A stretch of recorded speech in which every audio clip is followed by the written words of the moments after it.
This is Joe McConnell reporting to you from Pasadena, California, the Rose Bowl, and this year the site of Super Bowl 11.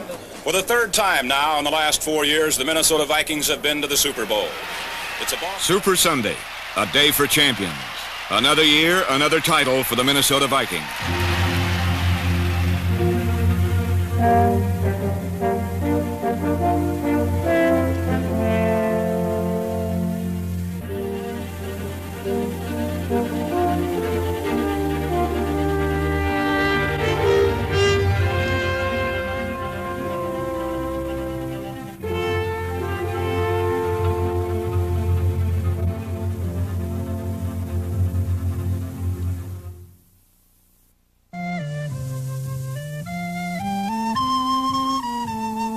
Pro football fans in Minnesota have grown accustomed to the rhapsody of easy winning.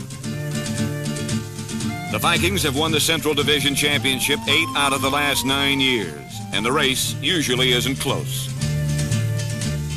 The result of a game in Metropolitan Stadium is completely predictable. The Vikings always win, and the fans love the monotony.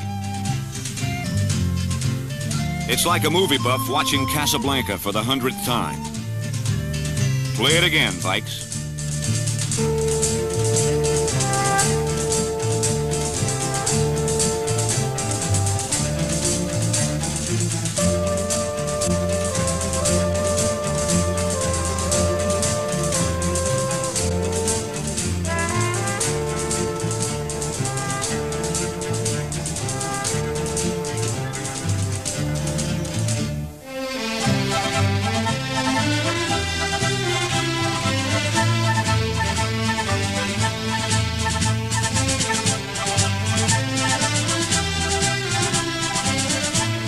The Vikings are champions not because they tear their opponents apart or bulldoze them into submission, but because they're a team that year after year, Sunday after Sunday, does whatever is necessary to win.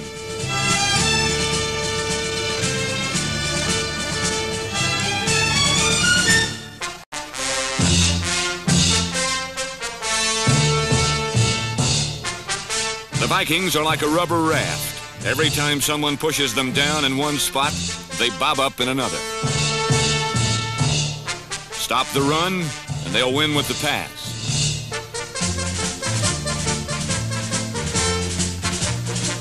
Prevent the pass, and they'll win with the run. If the offense can't score, the special teams will.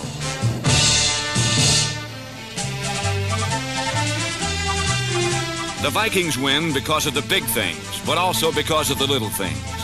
Last season, blocked extra points gave Minnesota 1-point victories over Chicago and Detroit. And a blocked field goal saved a 10-10 tie with Los Angeles. In all, the Vikings batted down 15 kicks in 1976.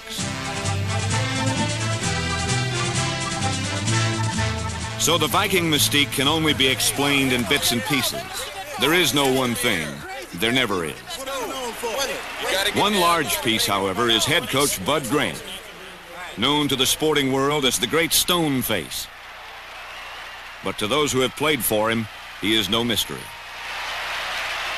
I guess of all the coaches I've been associated with, Bud is the easiest to like because he treats the players with the utmost fairness, and that's all a player can ask for. You don't have to be liked, but they certainly have to be treated fairly, and Bud certainly does that.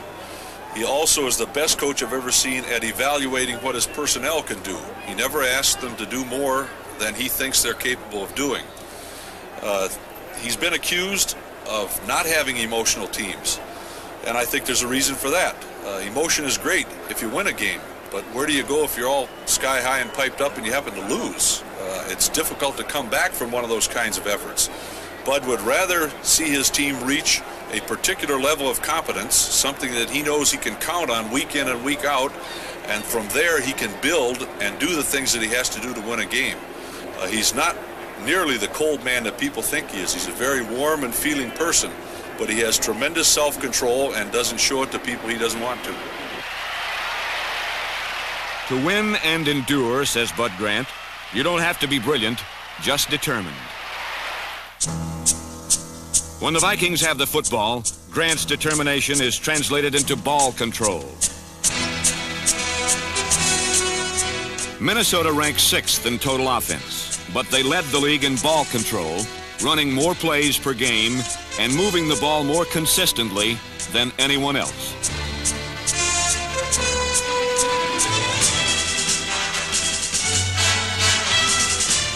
Most teams establish control of the ball by running, not the Vikings. Quarterback Fran Tarkenton moves the team with passes, mixing short flips to his running backs with bombs to his wide receivers, Sammy White and Ahmad Rashad, number 28.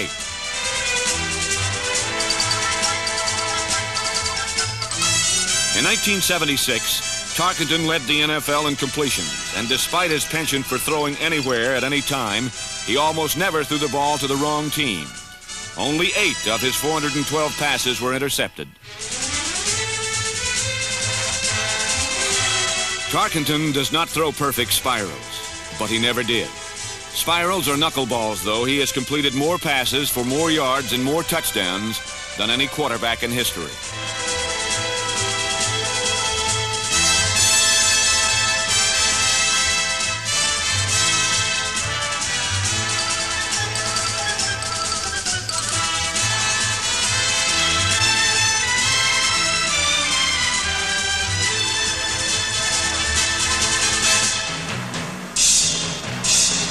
In spite of all of his records, Tarkenton's most notable characteristic is that he never gets discouraged and rarely injured.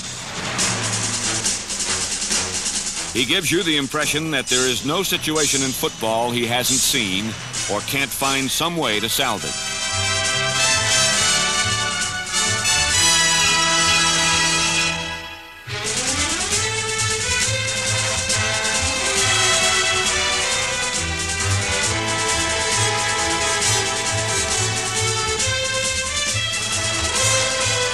No quarterback is his equal when it comes to reading defenses. He can usually anticipate an oncoming blitz and send a receiver racing into the weakened secondary.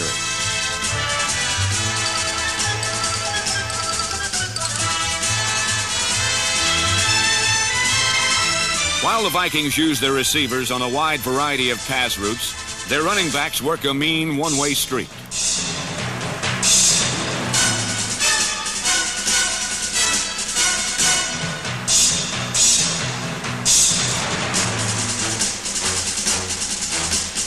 Chuck Foreman, number 44, again led the Vikings in rushing with another 1,000-yard season.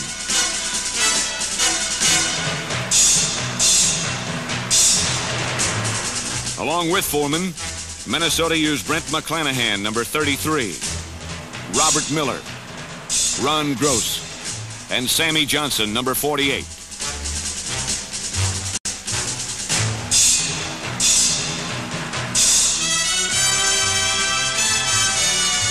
All of them head-down, inch-by-inch fighters, Bud Grant-type athletes. Men who beat you not with flash and finesse, but with guts and determination.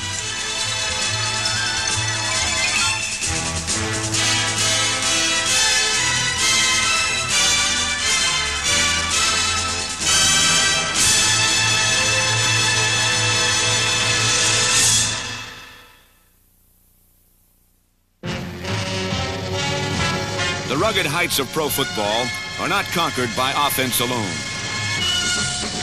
The road to the summit is traveled only by those teams who can prevent touchdowns as well as score them.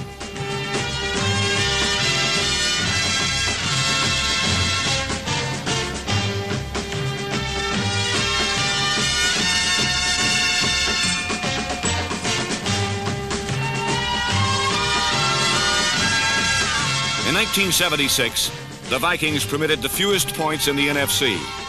Their defense is never fooled and rarely gives up a long touchdown play. The secondary of Nate Wright, Bobby Bryant, Nate Allen, Paul Krause, and Jeff Wright allowed only 8 touchdown passes. It was the lowest total in the league, and only one of the touchdown passes was longer than 25 yards. In the defensive line, the old purple people eaters are not as quick as in years past, but they can still reach the quarterback. It just takes a little longer.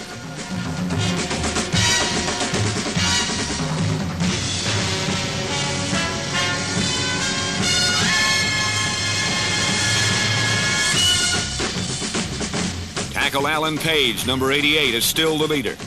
He led the team in quarterback sacks with 19 and remains one of the only tackles in football strong enough to single-handedly defeat a double-team block.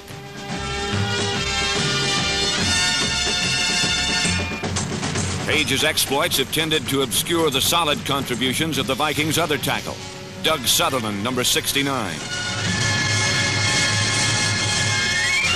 Runners who get by Sutherland and Page have the unenviable task of facing Jeff Seaman, number 50, Minnesota's middle linebacker.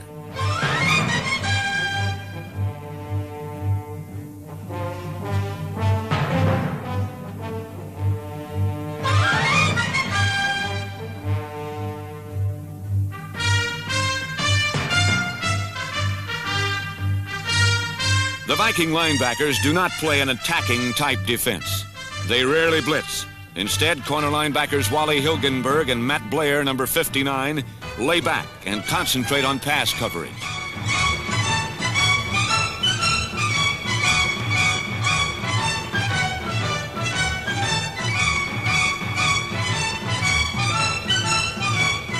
Between the 20-yard lines, the Vikings give up territory freely. But when their goal line is threatened, they are almost impossible to move. During the course of the season, Minnesota had 11 successful goal line stands inside their 10-yard line.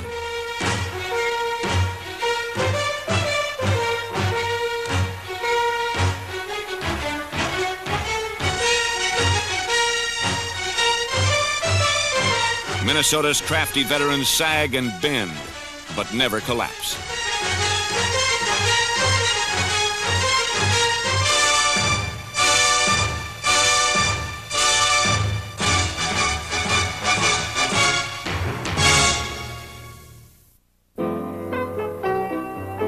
A football team is like a little boy.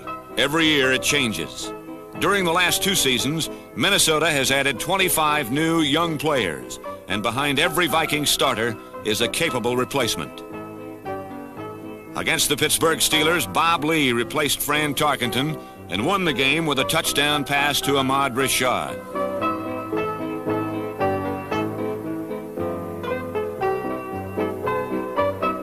When Alan Page finishes law school and hangs out his shingle, his position could be filled by James White, number 72, last season's first draft pick. While White will have to wait to play regularly, other young Vikings have already gained some valuable playing time.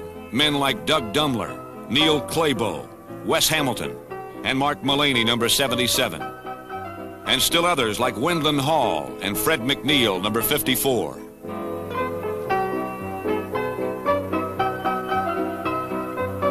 But of all Minnesota's new players, none was more exciting than Rookie of the Year Sammy White, number 85.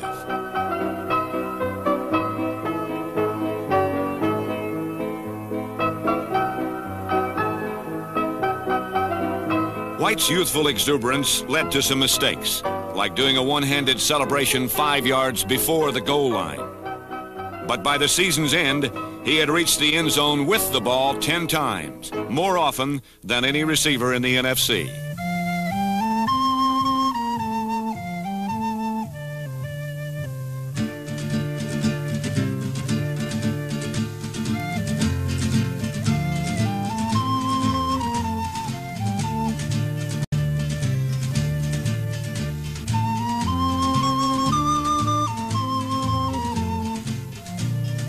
Because of his ability to make the big play, White became the target of every hit man in the league. But he quickly proved that he had the hands and the heart to go with his speed.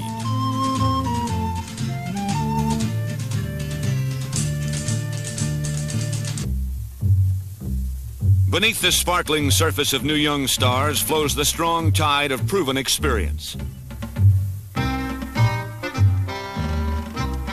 Jim Marshall, number 70, has weathered 17 seasons in the rugged climate of pro football.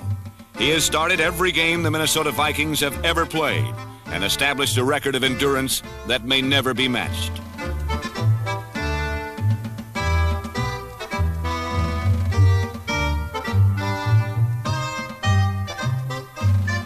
He is indestructible, says Coach Grant. So apparently is Carl Eller, number 81, a veteran of 13 years. Although mellow and even-tempered most of the time, Eller once used his fist to smash a blackboard during the halftime of a game the Vikings were losing. Inspired, Minnesota rallied to win the game.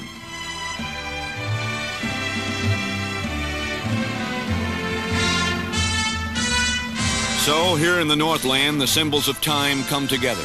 Old players and young, all pros and rookies. A fertile mixture that blossomed into another division championship in 1976 and earned the Vikings a date with the Washington Redskins in the playoffs.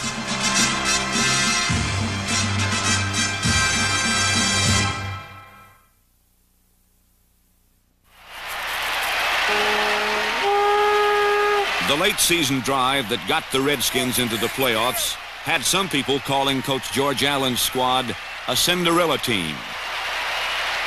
But the clock struck midnight the first time Minnesota had the ball.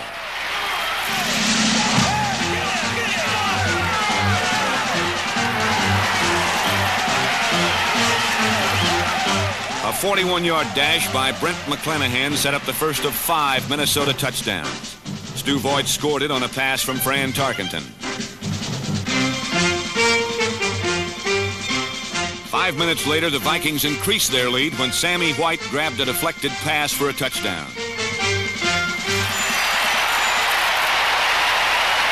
The Vikings' offense was quick striking and deceptive, but it was sustained by the strong, steady play of Ron Yeri, Steve Riley, Charles Goodrum, Ed White, Mick Tingelhoff, and Stu Voigt. Their efforts opened the pathway to victory.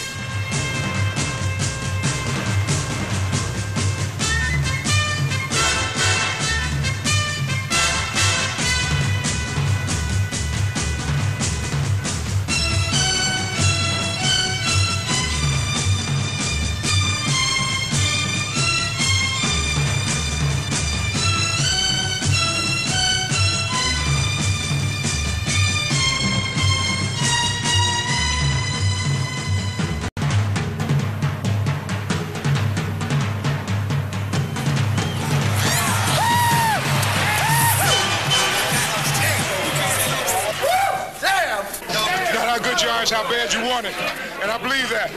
We wanted it bad. Greatest game we played. Everybody played great. We wanted it, and we got it. I think that this crowd has finally got it, in the sense, the feeling of emotion, the sense of victory. I said today that I even saw some history made. I saw Bud Grant smile real big, and I think that's a good sign.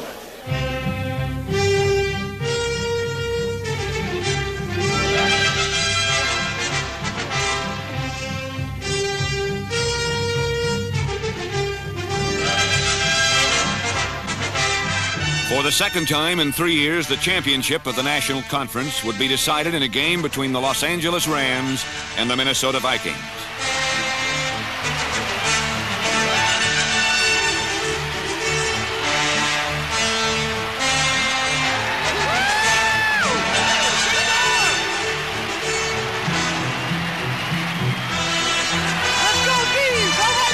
Early in the first quarter, the Rams battered the smaller Vikings with a drive that carried to the Minnesota 1-yard line. Good job, Timmy!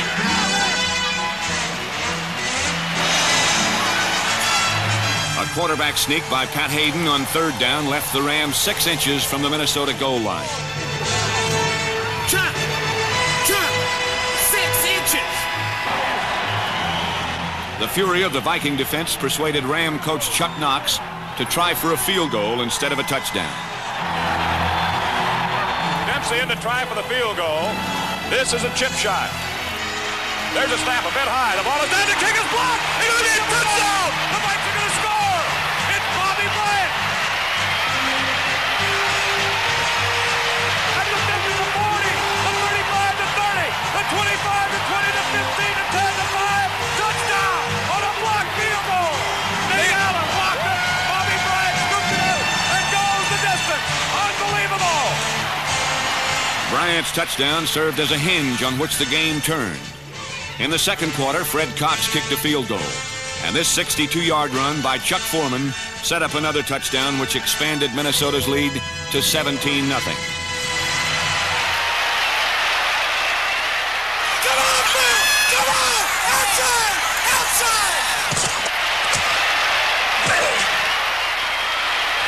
But the Rams are a veteran team.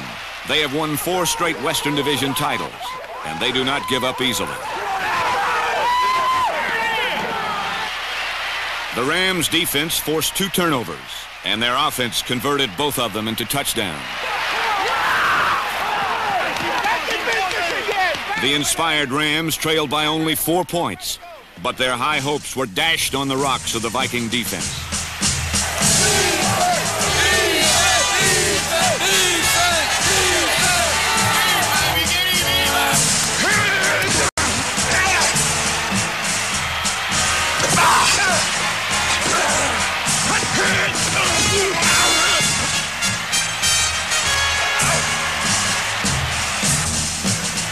Drops back to pass.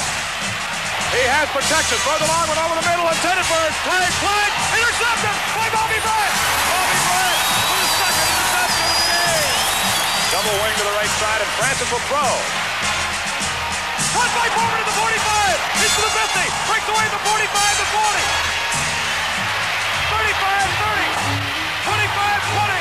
15 out of bounds at the 11-yard line. Going to hand off to Sammy Johnson. He gets the hole. He's inside the 5. And he's down. Touchdown. Sammy Johnson.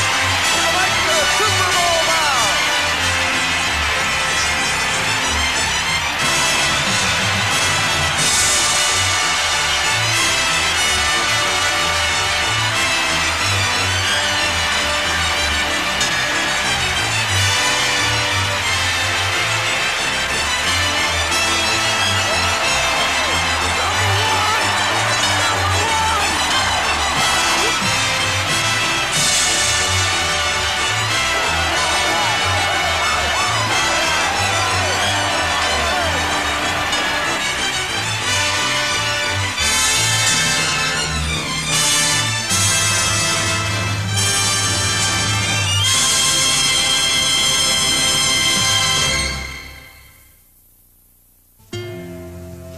Somewhere there's a street of broken dreams.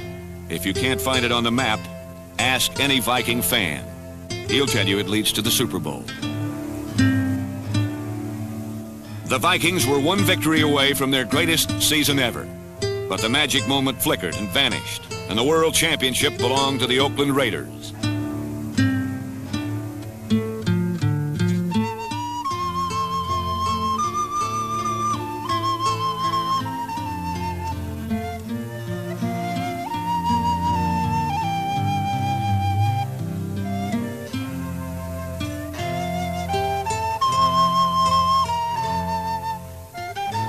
But as Captain Jim Marshall said, the Super Bowl is not the end of the world. If you lose, the sun will rise again. When it does, it will catch the Minnesota Vikings smiling. Because this is a team that came far in 1976. And a team that can look to the future and say, we will go farther yet.